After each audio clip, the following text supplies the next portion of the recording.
안녕하세요, 친구들. 만나서 반갑습니다. 자, 오늘은 2단원의 2차 시를 배우는 날입니다.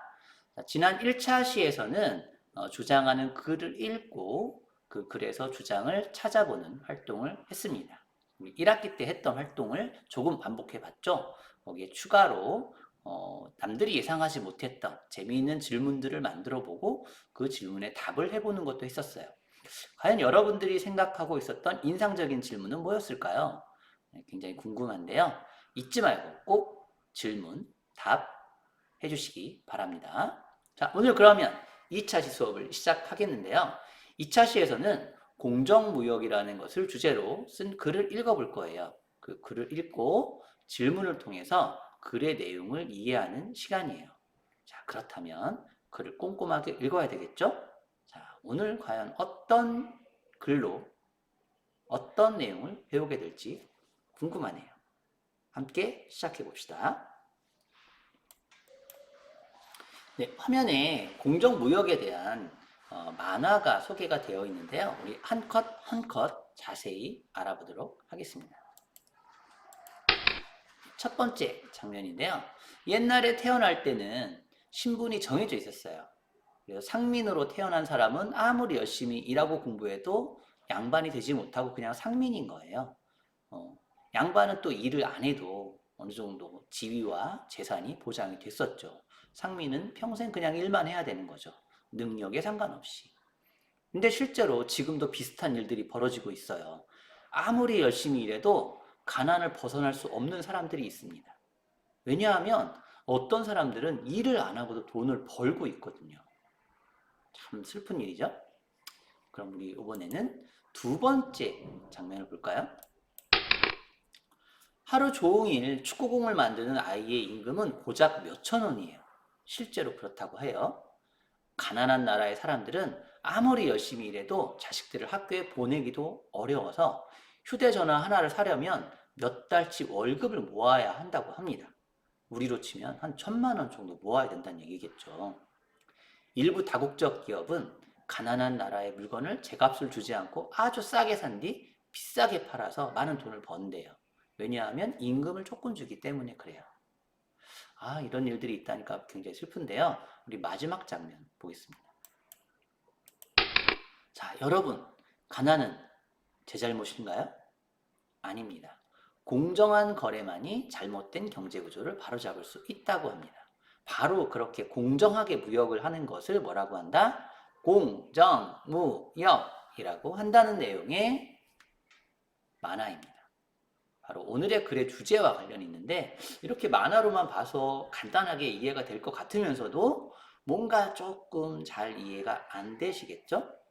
자, 그렇다면 오늘의 글을 통해서 우리 좀 더 자세히 이해해 보도록 합시다. 네, 오늘의 글의 제목은 공정무역 제품을 사용합시다입니다. 자, 공정무역 제품을 사용합시다. 글을 읽어보시는데요. 선생님이 한 페이지당 1분 정도의 시간을 줄 거예요. 시간이 부족할 수 있는데 부족하다면 어떻게 한다? 네, 일시정지 누르시고 잠깐 멈췄다가 읽으시고 다 읽으면 플레이 해주시면 됩니다. 자, 읽기 스타트!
네, 다 읽으셨겠죠? 혹시 만약에 다 읽지 못하셨다면 다시 되감기 해주시고요. 일시정지 눌러서 해당 페이지를 꼭 읽고 넘어가 주시기 바라요.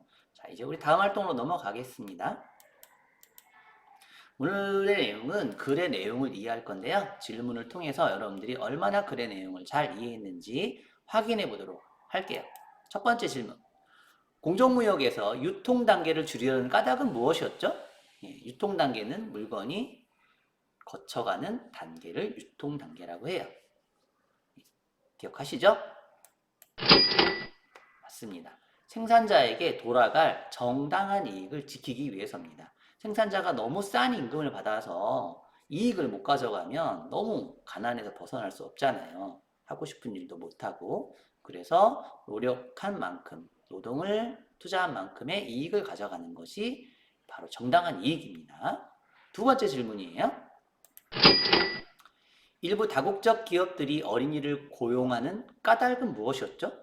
다국적 기업들이 어린이를 고용해요. 실제로 축구공을 만들 때 어린이를 고용했던 적도 있다고 하고요. 옷을 만들거나 가죽을 세탁할 때도 어린이들을 고용한다고 합니다. 까닭이 뭘까요? 아마 이 책에 나와 있을 겁니다. 그래서 찾았을 겁니다. 네, 생산 비용, 즉 임금을 낮추기 위해서예요. 근데 낮추는데 너무 많이 낮춰요. 네, 하루 종일 축구공 만들고 뭐 1,500원, 1,500원, 2,000원 준다고 하니까 너무 낮죠? 세 번째 질문. 공정무역에서 친환경 농법을 권장한 까닭은 무엇인가요? 네, 친환경 농법, 유기농 농법이라고도 하죠. 뭘까요? 네, 지구 환경과 노동자의 건강을 보호하기 위해서입니다. 지구의 환경을 보호하는 것도 되고요. 당연히 그로 인해서 보호받는 노동자의 건강도 해당이 될 겁니다. 자, 또 다른 질문이 있어요. 자, 공정무역이란 무엇인가? 네, 그 책에도 잠깐 설명이 되어 있는데 공정무역 우리가 글로 설명할 수 있을까요? 네, 아마 조금 생각보다 어려울 것 같아요. 그래서 선생님이 간단하게 정리를 해봤어요. 생산자의 노동에 대한 대가를 정당하게 지불해서 생산자에게 경제적 자립과 발전을 하도록 돕는 무역을 말합니다. 즉 생산자에게 좋은 임금을 제공하고 그로 인해서 생산자가 스스로 발전할 수 있도록 돕는 무역을 공정무역이라고 해요. 요즘에는 공정무역 커피 많이 판매하더라고요. 자, 두 번째 질문입니다. 공정무역 제품을 사용하면 생산지의 아이들을 보호할 수 있는 까닭이 무엇입니까? 아이들을 보호할 수 있는 까닭. 내가 공정무역 커피, 공정무역 과일 이런 것들을 사면 생산지 아이들이 왜 보호를 받을까요? 내가 직접 지켜주는 게 아닌데도. 네. 공정무역은 안전하고 노동력 착취가 없는 노동 환경이 유지되어야만 공정무역 제품으로 인증을 받아요. 그렇기 때문에 공정무역 제품을 쓰면 우리가 생산지의 아이들, 가난하고 어려운 지역의 아이들을 보호할 수 있는 간접적인 효과가 있습니다. 자, 오늘 활동 이렇게 마칠 텐데요. 123페이지 3번 꼭 마무리해 주시고 선생님이 교과서 수업 때 등교 수업 때 교과서 확인하니까 잊지 마시고 123쪽 꼭 해주시기 바래요. 자, 이번 2차 시 수업에서는 선생님과 함께 공정무역이란 주제를 가지고 글을 쓴 것을 읽고요. 질문에 대해서 답을 하면서 내용을 이해해 봤어요. 그리고 공정무역에 대해서 조금 이해를 해봤는데 여러분들 모두 꼼꼼하게 읽으셨겠죠? 자, 123쪽 3번으로 오늘 활동 마무리해 주시기 바랍니다. 꼭 마무리 하시는 거 잊지 마세요. 약속해 주세요. 안녕.